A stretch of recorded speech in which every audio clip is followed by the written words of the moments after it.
Today's stuff we're going to be learning is Kiddushin Daf Ayin Aleph. Today's stuff is dedicated for the safe return of the hostages, the safety of our soldiers, the residents of the south and the north, of the whole country, and in memory of those who were murdered and refuah shlema to those injured. Continuing every day. Hopefully this will end soon. Okay, we are going to start now with the bottom of Ayin Amud. We have a very long daf. The content isn't so complicated. The issue is more that I'll kind of start by saying the daf is a little bit confusing because it's a lot of disjointed statements, and some of them are saying one thing and some of them are saying something else, and there's not a clear-cut approach as to how to go through with this, which really the topic is, what do we do with the fact that we have mamzerim and other people that are psulim that are married in, and how much do we have to go do background checks on people? How much do we not? Is this ultimately going to resolve itself? How will it resolve itself? We're actually going to see the first pasuk that we're going to start with, or two different interpretations which have utterly opposite approaches to how the mamzer problem ultimately will be resolved. So I'll start with that as kind of throwing confusion out at you about what exactly is our approach supposed to be to this topic. So Amar Rabbi Chama bar Chanina, we're at the very last line of Ayin Amud.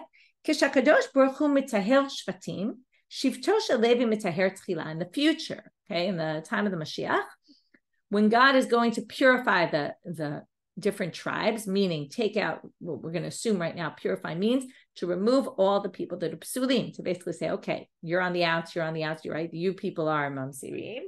So they're going to start with Shevet Levi. How do we know this? We're quoting a pasuk in Malachi, which can have two totally opposite interpretations of. Vayashav mitzaref u'mitaher kesef. Okay, the person, I forgot what the name of this person is, but the person who cleans out, who refines the gold and the silver, right, which basically means to remove all the bad parts to make it pure. V'tiher et bnei Levi, v'zikek otam kazahav v'kakesef, v'hayu l'Hashem gishem mincha b'tzedakah. He's going to purify the Levites, which really here seems to mean the Kohanim, because the end of the pasuk is right. He's going to purify them like gold and silver. And they're going to, right, the same way they purify gold and silver. And they're going to be for God those who are bring the mincha offerings. In other words, they're going to do the work in the temple. And in order to do that, we need to basically take out all, and God will personally remove all the people that have problematic lineage. But Amar Rabbi Yochanan ben Levi, he understands this pasuk totally differently. Kesef mitaher mamzerim. The money itself is what is going to purify the mamzerim. Shene'amar, he understands this pasuk in the following way. Vayashav mitzaref u'mitaher kesef. It's not that the mitzaref will sit and he will clean out fix the people like money. No, it's that the mitaher kesef. The kesef will be mitaher. The kesef will purify. Okay, what does this mean? So what it means, it seems to mean, okay, and there's a bunch of different interpretations, but one interpretation, the main interpretation that most people think, is that it means that if the mamzerim have wealth, what can they do? That way, normally, if you're a mamzer, it's hard to get married because you have a problem. But if you have money, it'll be easier to get married. We saw that on the previous stuff, that don't marry a woman who's disqualified on account of her money. But that means, the fact that they had to say it means people did it. Okay. And therefore, basically, if mamzer, now it gets very tricky. Okay. That's one interpretation. I want to just bring a few others here. Just want to remember them. 1 second. Right. One way is to go back to Rabbi Tarfon's issue, which is Rabbi Tarfon, if you remember, said you can buy a Canaanite slave woman. And with that, you can actually resolve the mamzer problem. That would be more that the problem will get resolved in a kosher way. If you just buy your way into a marriage, then what will happen? So the idea is, if you buy your way into marriage, eventually no one will know anymore who's a mamzer, who's not. Okay. So now, why is this important? So we're going to see in a minute. Okay. I just want to mean one other, some people say it's right, embarrassing, and that if it's kesef milashon kisufa, which is to be humiliated. And people who are humiliated without talking back, we saw that before, that if a kohen is someone who, you argue with him and then he kind of lets the argument go, just roll over him, that's a sign of him actually being of pure lineage, so that they could sort of pretend to, or not pretend, but if they use their kisufa and they kind of accept humiliation, then people will believe that they're actually part of the Jewish people. So anyway, the next line is what's really, really interesting. So then what's the end of that pasuk? My migishe mincha bitzdaka. Why bitzdaka? They're going to be migish mincha with righteousness, with tzedek. What's tzedek? Am Rabbi Yitzchak, tzedaka asa kadosh baruch hu Yisrael, Shemishpacha shenitma'a, nitma'a here is with an ayin, not nitma'a and becoming purified. Nitma'a, we saw this before, is to become mixed in. In other words, if you basically marry in, because you have wealth, so you can marry in. If you're poor, mamzer, no one's going to want to marry you. But if you're a wealthy mamzer, you will have the ability to basically marry other people. You can convince them to marry you anyway, despite the fact that you're a mamzer. And then over time, throughout the generations, ultimately it will be forgotten that you're a mamzer. You'll already be immersed, assimilated. Really, the word nitma'a would be assimilated into the regular Jewish people. And not only to the extent that, okay, we'll just let it go, but what it's saying here is in the time to come, God will let it go. That's what it means, megish mincha b'tzedakah. These people will be bringing the mincha offerings, these people of the Levites, right, of the Kohanim, who become married mamzerim and are actual mamzerim. Eventually, God will just let it go. And this is a huge statement. So we have two psukim. One is basically saying, in the time to come, God personally is going to separate out all the mamzerim and say, you're a mamzer, you're a mamzer, you're a mamzer. But some people say Eliyahu Hanavi is the one who's going to be doing this. And the other approach is, no, God's going to just let it all go. And if you're already assimilated into it and people don't know, God's going to say, just leave it. Okay. And that's the line that's going to be, you can even see there's a bet by this line. Okay. By mishpacha shenitma'a nitma'a, that leads you to the ein mishpat ner mitzvah. And this is, we read the other day from the Shulchan Aruch in Even HaEzer Siman Bet, and you can look there. Sefaria has it, by the way, I'll translate it into English. And you can see that the halacha is the following, that mishpacha shenitma'a nitma'a. Somebody comes to get married, you don't have to start checking. Is the family mamzer? Is it, right? Unless there's reason to believe that there's some sort of problem, right? And as I mentioned yesterday, this is a big debate in Israel. This is something that the rabbis in Israel are doing, something that historically speaking was almost never done. You'll see a few people mention that we should do this, but once they ruled that kevan shenitma'a nitma'a, nobody did background checks for years. Nobody checked into your family and what's the status and what's this and what's that. And what's going on now is that they've started checking. There's a lot of suspicion and they've been checking. And, like I said, it's a bit of a debate. It seems to me like the base halacha is don't start opening a Pandora's box, right? It will never end. And we don't want to create mamzerim. And even God in this interpretation is going to let it go. So who are we to start creating problems here? Anyway, you're going to see this theme throughout. It's going to also depend a bit on where you came from. And that could be, what's the motivation? Families who came from certain places, maybe there's more of a concern that things weren't done properly. But again, there seems to be overall, certainly in the halacha, that one is not supposed to start opening and looking into it unless there's, it's pretty clear.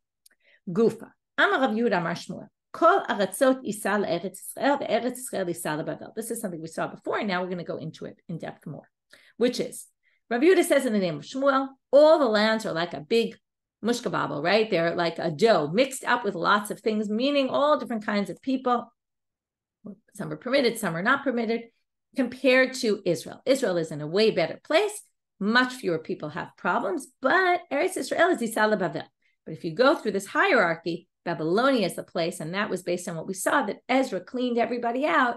He took all the psulim with him, at least according to one interpretation, and in that way, basically, he left Babylonia very clean. Okay, now, Bimei Rebbe, in the time of Rabbi Yehuda Nasi. Now, Rabbi Yehuda Nasi, you have to understand, was descended from Hillel. Hillel is a Babylonian. It's very important to know, even though he lived in Israel, he was descended from Babylonians. Bikshu, so in the time of Rebbe, Bikshu la'asot Bavel Isa le'Eretz Yisrael. They said, what do you mean? We have better lineage in Israel. First of all, it was the center of Judaism in those days. Right? In the time of the Mishnah, almost everybody was in Israel. So they said, what do you mean Bavel is better? We obviously have better yuchos, and this is probably part of the whole, there's a lot of sugyot where there's this pulling of the central of authority, like who's got, who's at the center here, and the Babylonians and the Israelis were always kind of pulling in different directions, and also over time, obviously the center moved to Babylonia, but they wanted to say, no, Israel has better lineage. Amar lahem, he said to them, what you're putting thorns between my eyes, because what, you're going to start to disqualify me, because I'm from Babylonian heritage. Okay, I'm not going to rule for you, but I'll give you someone who's from Israel, who'll be less partial than I am, right? I clearly want to make the Babylonians look better because that would be better for me, but I'll give you someone who's from Israel and he'll figure it out with you. And he said to them, Kol haratzot yisa le'eretz Yisrael ve'eretz Yisrael yisa leBavel. Okay, and he says, listen, this was passed down generations. This is the way it is. Okay, Israel is secondary to Babylonia in this sense. B'mei Rabbi Pinchas, Tana of the 4th generation, also in Israel. Bikshu la'asot Bavel yisa le'eretz Yisrael. Again, they tried to make Israel, right? This is actually earlier than Rebbe. They wanted to make Israel the place that had better lineage. Amar lehem lavadav, kshani omer shnei dvarim bebeit hamidrash. This is a great line. Tuluni ba'arisa v'rutzu. Listen, he says to his people, I'm going into the Beit Midrash right now. I'm going to say 2 things that are very controversial. As soon as I finish saying my 2 things, pick me up. Okay, obviously was too tired to run, like he was too old. Said, pick me up on my chair or bed or whatever it was, like a stretcher kind of thing, and run out with me from the Beit Midrash before people have a fit. Okay, so let's see what he's going to say. When he got there, Amar Lahem, seems like it's not the first one he's worried about, it's the second one. But what he says, and I'm going to say 2 things. I'll say the first, and in my mind, it seems like from the story, he wants to distract them a little bit with the first one. So Amar Lahem, ein shchita la'of min haTorah. So he says, listen, by Torah law, you don't have to slaughter birds. Okay, we know we slaughter birds nowadays, but he says it's not a Torah law. By Torah law, you don't actually need to slaughter birds. As they were looking this up and trying to go into it, right? He was clearly trying to distract them before he made his big, bold statement. Amar lehu kol haratzot yisa le'eretz Yisrael ve'eretz Yisrael yisa leBavel. So listen, I want to make this clear. The yichus in Israel, there's a lot of people with problems, okay? It's better than other places, but it's not as good as Babylonia, which basically meant probably some of you in this room are, have problematic lineage. And he was therefore worried, and therefore nitalu b'arisa v'ratzu, as they picked him up, right, and they ran him out of there as quickly as possible. Ratzu acharav v'lo higihu. Okay, they run after him and they can't catch him. Okay, the story right goes on. This scene of him saying this statement, and then he runs out. They can't catch him, and then yashvu v'badku. So then people started checking all the lineages of the people. Ad shigiu l'sakana upershu. Now this is the fascinating thing. What happened was they understood from him that there's people with flawed lineage. So they started looking everything up. Like that's what they thought they were supposed to do. And then it got to sakana.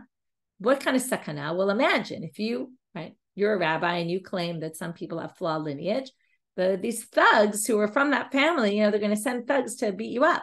They don't want to be told that they have problematic lineage, upershu, and they stopped their checking. Okay, they basically said, adkan, right? We went too far. Okay, this is not what we're supposed to do. I'm a Rabbi Yochanan.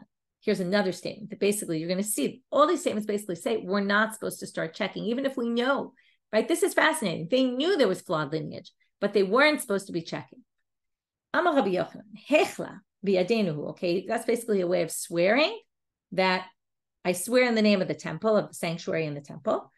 Biyadenuhi, that it's in our control. We can go figure out who are the mamzerim or the people with problematic lineage. But what am I going to do? This isn't something, now I want you to pay attention. This is Rabbi Yochanan. He says, this isn't something that's just for the Amma Aretz. Okay, this is something that there's Gdolei Ador, there's huge people of our generation. Okay, the biggest rabbis of our generation, some of them also have flawed lineage. And basically, we're Ela Davar Sof, as we say, right? There is no end to this. Okay, and he basically says, we're not checking. Several like Rabbi Yitzchak, he obviously held like Rabbi Yitzchak to Amar Rabbi Yitzchak, and this is what we saw before, but not in the name of Rabbi Yitzchak. Mishpacha shenitma'a nitma'a. And once this family exists, and we don't know that they're mamzerim, we don't have to start checking are there mamzerim in their background. Okay, we don't have to do that. Once they're already been marrying, you don't have to be worried about it. Amar Bai, Afananami Tanina, we also learned the following braita. Mishpacha beit hatzlifa hayta be'ever hayarden berichika ben Sion b'zroa. There was a family, Beit HaTzrifa, that lived in the Ever HaYarden, the other side of the Jordan, and Ben Sion, which was this big thug kind of guy, he distanced them. Okay, they were a totally kosher family, and he came along. He was some ruler, apparently, was a bit of a bully, and he claimed that they were disqualified family, even though they're not. And there was another family, notice they don't even mention their name, who was disqualified. And he basically said, oh, they're not disqualified. Kigon elu, now this is very significant. Specifically these type, okay, that's why it says Kigon elu, Eliyahu ba l'tameu l'zaher l'rachek u'lekarev. Kigon elu diyadi. When Eliyahu comes, and this is what we said before, that Eliyahu is going to say who's okay and who's not. But what he's saying is, Eliyahu is only going to come and say a family that was known to be mamzerim, that someone came along at some point and said they're not, that kind of family is going to be put back as mamzerim. And a family that was good, had good lineage, an unflawed lineage, and someone came and said, you have problematic lineage, those people, Eliyahu is going to clarify. But anyone who got married and kind of nobody noticed, and their children, no one really knows anything about them, Eliyahu is not going to have anything to do with those people. Those people are already fine. Okay, and again, this is stressing this point. It's super important here, which is don't open up and start looking into it. Only if it's a known thing, but if it's not known, then not. And even if it's known, now we're going to see, Tana od acheret haita, v'lo ratzu chachamim legalota. There was a family that was known to be mamzerim, but the rabbis didn't want to tell people. Not only that, but they kept it a secret, although it's a little bit strange.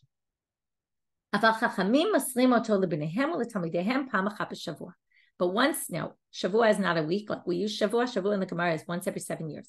Once every 7 years, they would tell only their children and their students not to marry into this family, but they didn't publicize it. They didn't want to tell everybody. It's really interesting that they told some people, not other people. Okay, this is going to take us off on a tangent about keeping secrets about things.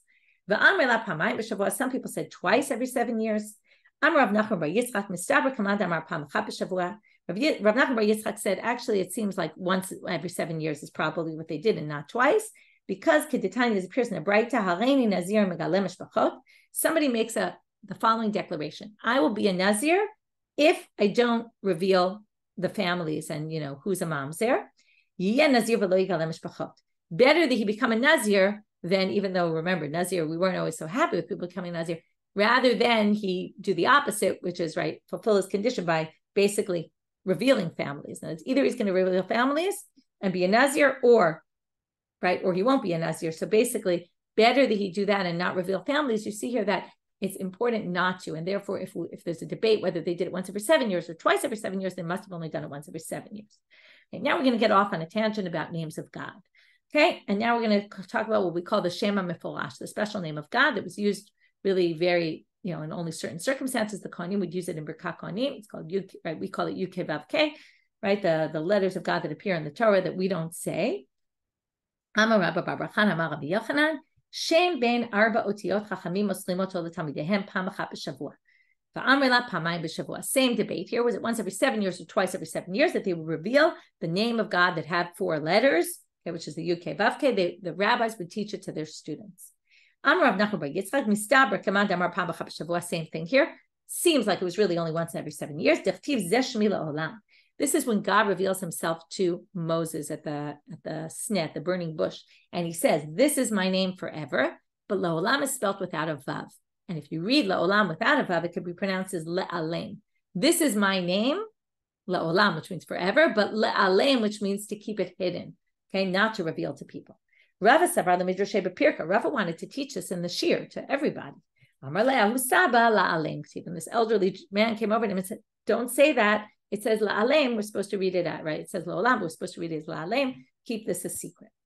Now we're going to talk about some other things about this. Rabbi Avina Rami k'tiv zeh shmi uk'tiv zeh zichri. It says this is my name, and zeh zichri means this is how you should remember it or recite it, right? Like zechorik Yom Shabbat is we make a declaration. That's how we learn Kiddush.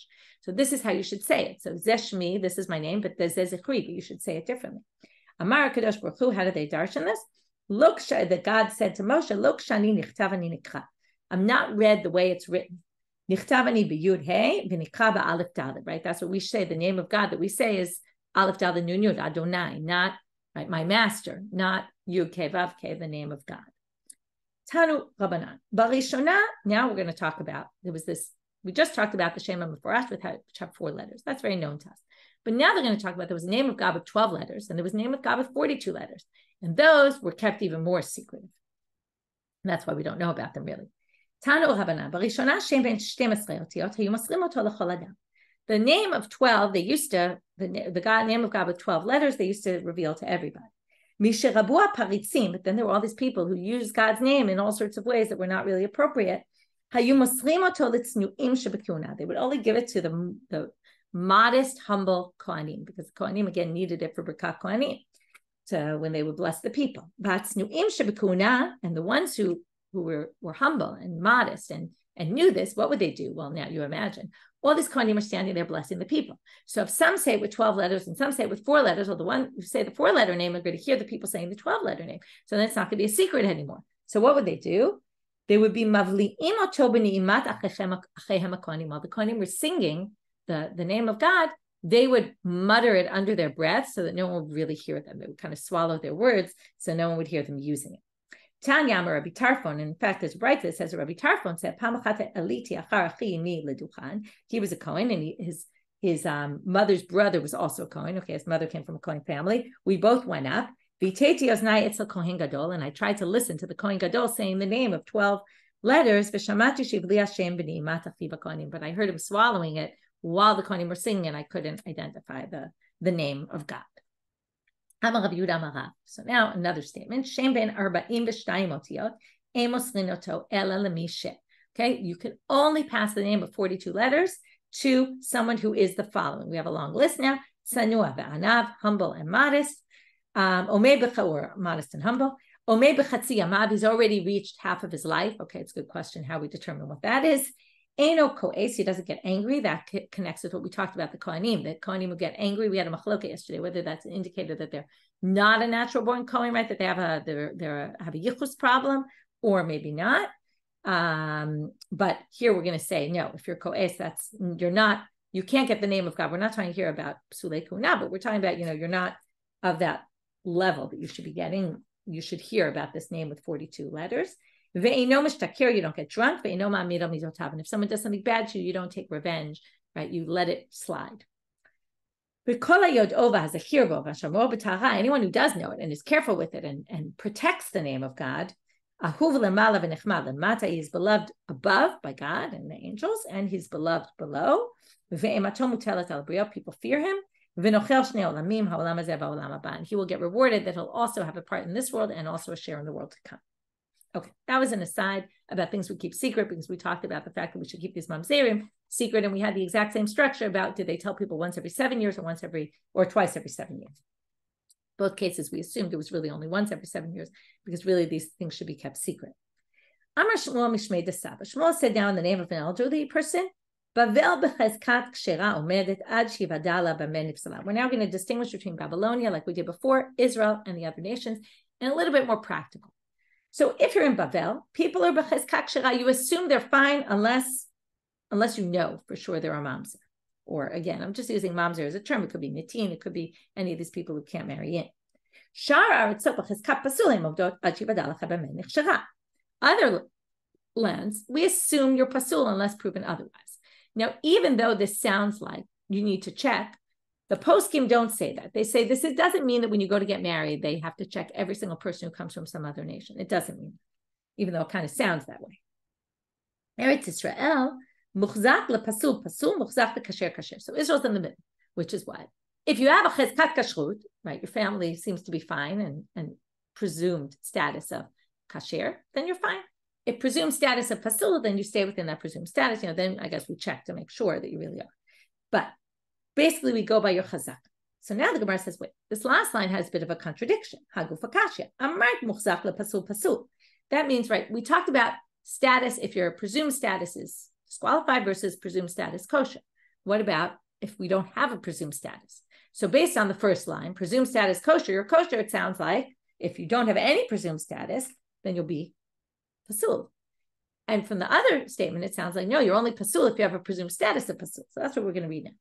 Amarta muchzak lepasul pasul. Presumed status is disqualified, then you're disqualified. Hastama, which would infer if you don't have any presumed status, the default is you'd be kasher. Only if you have a presumed status of pasul do we assume you're pasul. The hadar tani, but then it says muchzak lekasher kasher, right? If your presumed status of good, then you remain good. But hastama, it sounds like only then you would be kasher. But if it was stam, you wouldn't be. Amar Rav Huna bar Tachli pamashmei derav lo kasher, turning out amabet kan lahasiya isha kan lahotzi sham yada. One is to get married. To get married, if your presumed status is disqualified, we're going to assume you're disqualified. And if it's kosher, we're going to assume you're kosher. But if not, we're going to check. Okay? If you don't have any presumed status at all, we're going to have to check. But if you want to give a get to a woman and you've already married her, that means you already went with presumed status of kosher, even though really we don't have a presumed status. And therefore, we won't require you to prove that she has good lineage. Or she won't, or whoever, he or her, it doesn't matter. I'm Rav Yosef.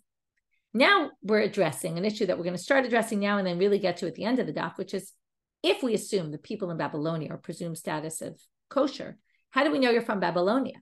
Okay, what would be a proof? So Amar Rav Yosef, kosher sichato bebavel mesiin lo isha.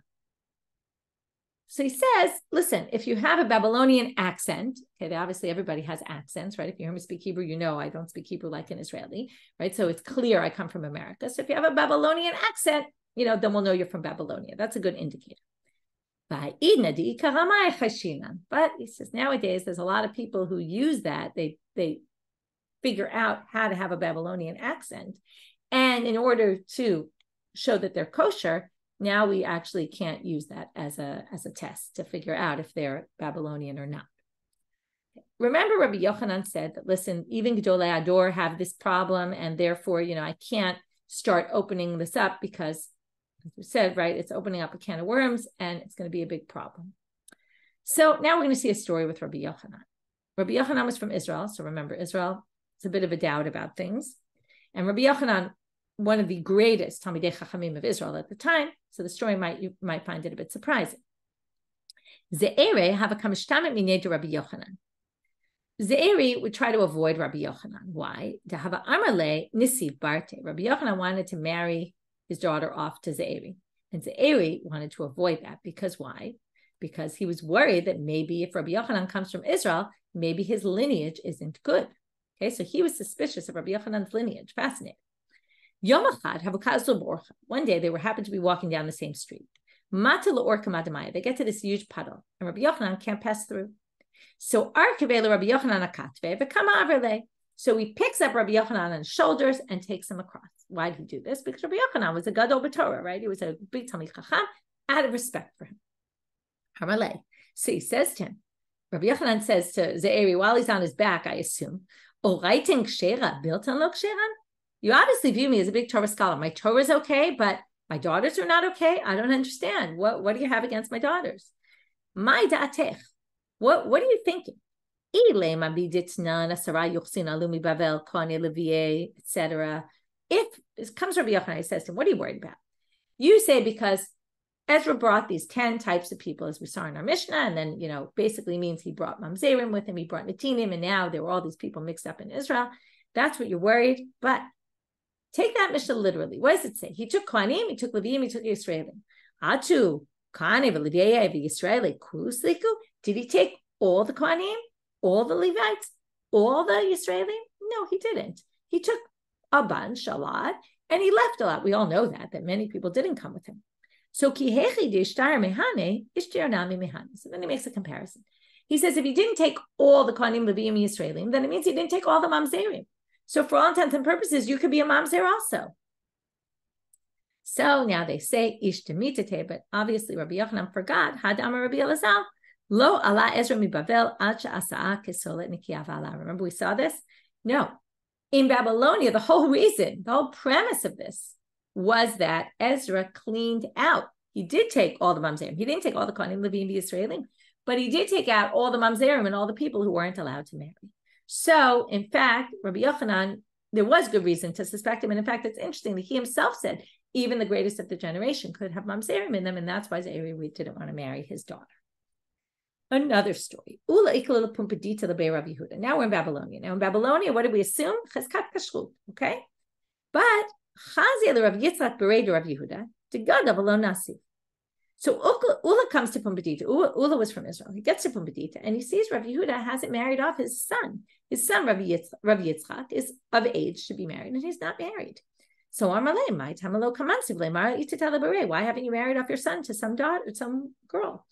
Amarle, miyadana mehecha insip. He says, I don't know who to marry him off to because right, I can't trust anybody. How do I know they have good lineage? Again, this is the opposite approach that we saw before.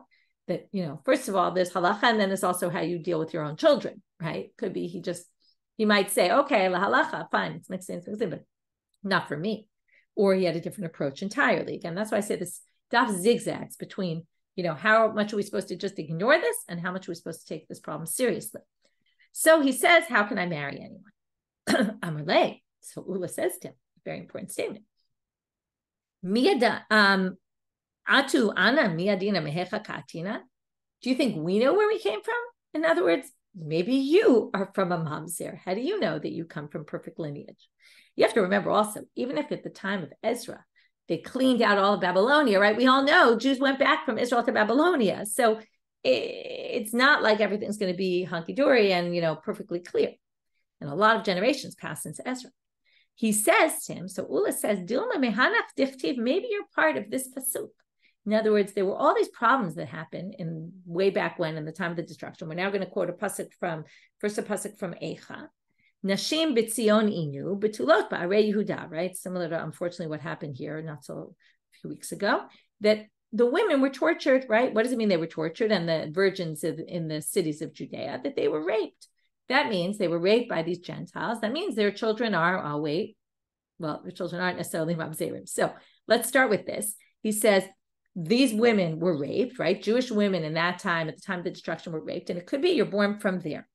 And if you want to say, now remember, there's a big debate about this, is the kid a mamzer or not from this type of, right? If they had a child who got impregnated from the rape, their child would be not Jewish, but remember, or the child would be Jewish, but the question is, what's the status of that child? So there's a debate. Some people say the child's a mamzer. So if you say the child's a mamzer, so that would be a problem. Then you could have come, who knows? Maybe your grandmother's grandmother, right, was raped and then had a child that's a mamzer. And if you want to say, if it's a Gentile or a slave that sleeps with a Jewish woman, which was the case here, the vlad is kasher, and it's not a mamzer, then Dilma mehanach diktivu. But there's another pasuk. Okay, this is a pasuk from Amos. Hashochavim al mitot shein, they sleep on beds of ivory. Usruchim al arsotam, and there's disgust on their beds, okay, or something disgusting on their beds, something that's spoiled, something smells bad, or something like that. We'll see what this means. Amar Rabbi Yossi Rabbi Chanina, Elu b'nei adam hamashtinim mayim b'fnei mitotehem arumim. Okay, this pasuk, by the way, says at the end of the pasuk, okay, they're ochlim karim mitzvah, okay, that, and then it says the 3 pasukim later, lachen ata yiglu b'rosh golim. Okay, these people are going to be the first to go into exile. They've done the worst of the worst. So now what they explain is, these are people who urinate in front of their beds, and that's why it's ruchim. It smells disgusting, naked. Okay, that's what they've done.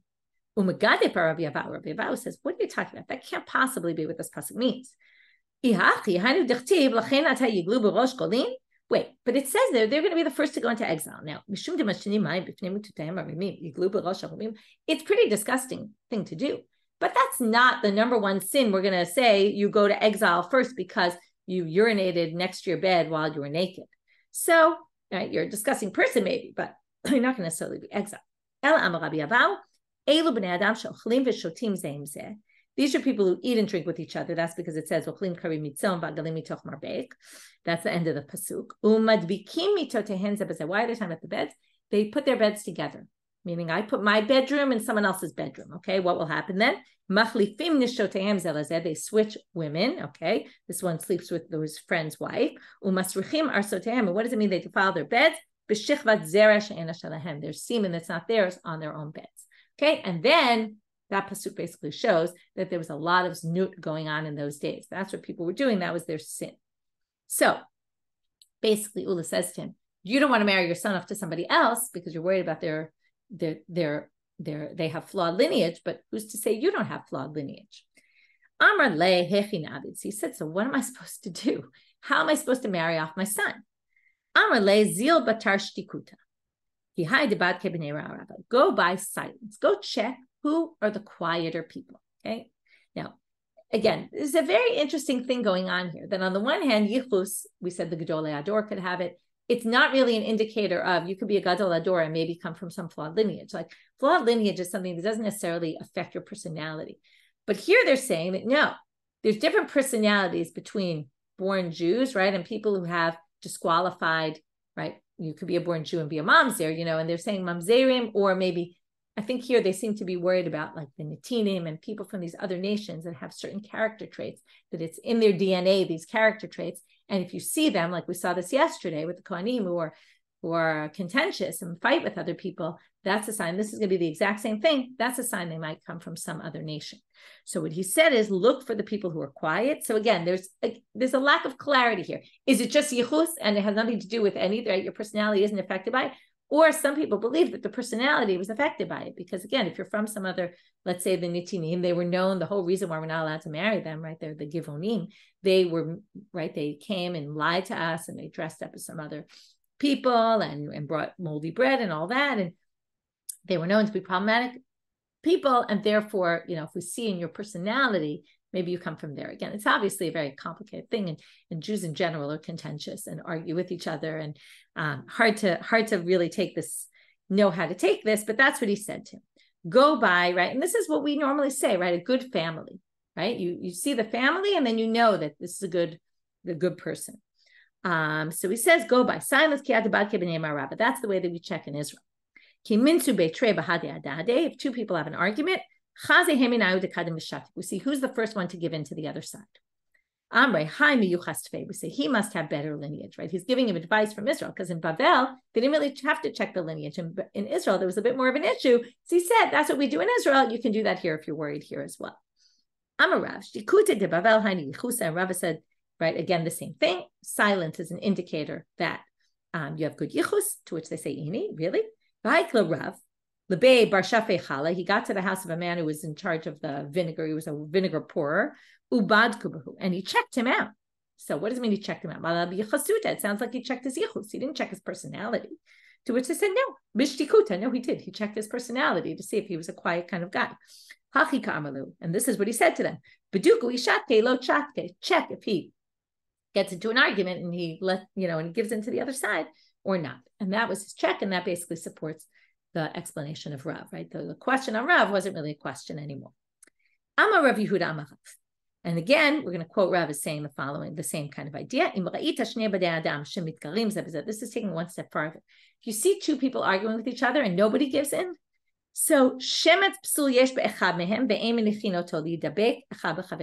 we assume that one of them, I don't know why you don't assume both, but we assume that one of them has a problem with their yichus, because anyone who fights too much probably has a yichus problem, and we don't actually allow them to marry each other because we assume one does and one doesn't. Amar Rabbi Yochanan Levi, he said the same thing. So here we have one in Israel saying it and one in Babylonia saying it. Rabbi Yochanan Levi is in Israel. Same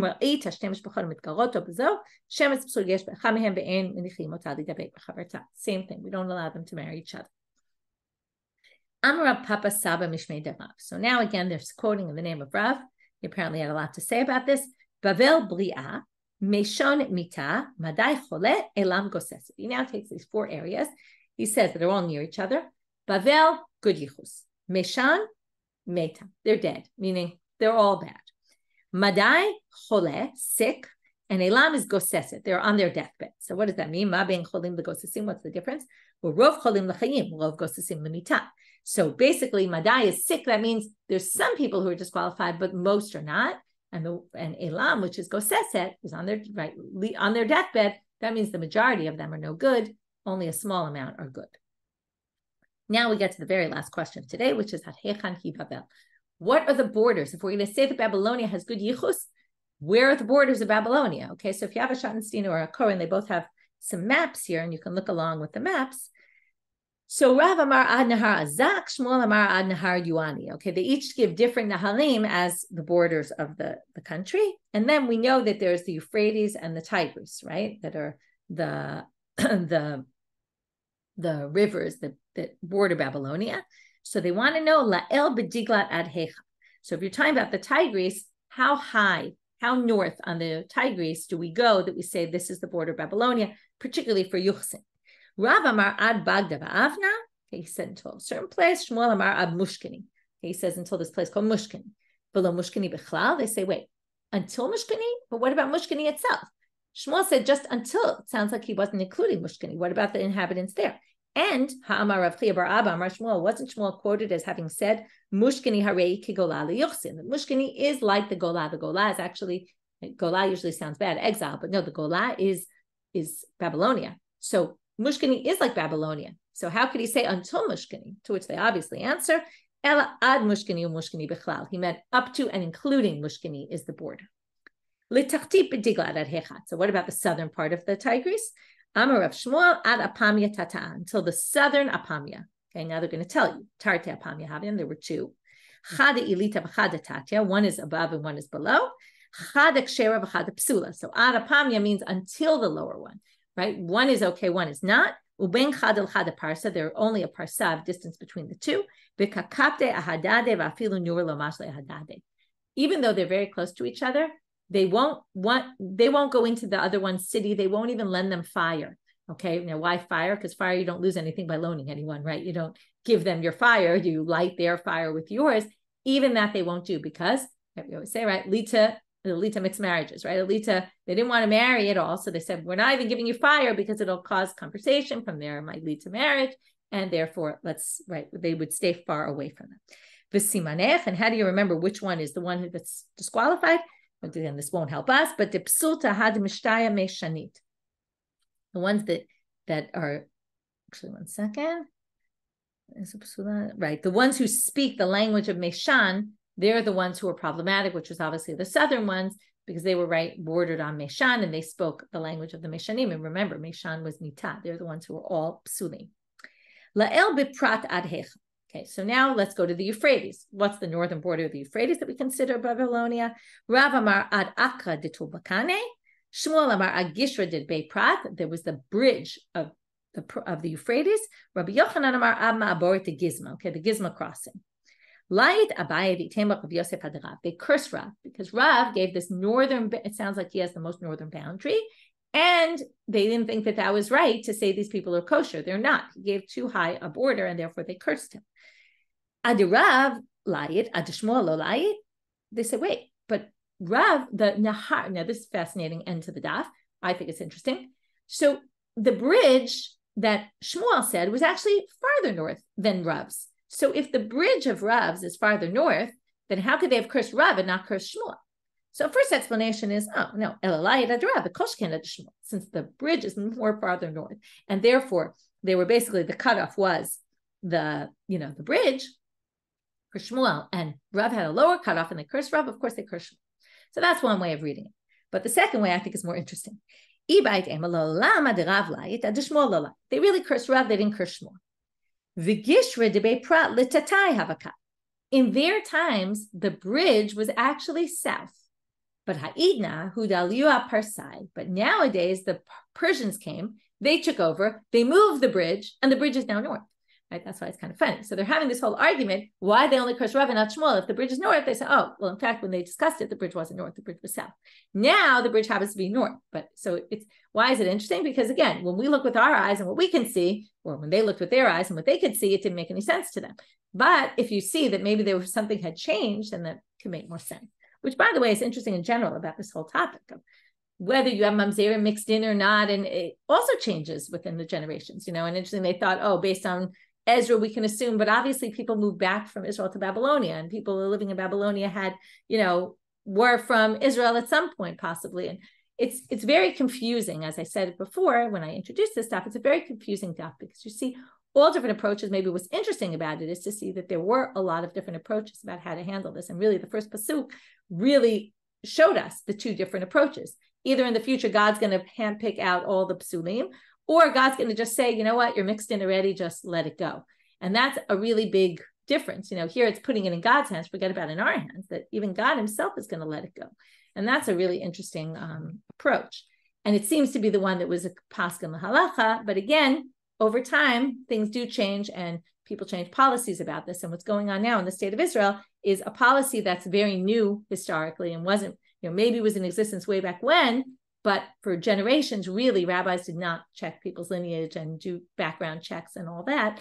And whether that's a good thing or not is a big question. So leave you with that food for thought, and we'll meet again tomorrow. Wishing everybody a good day.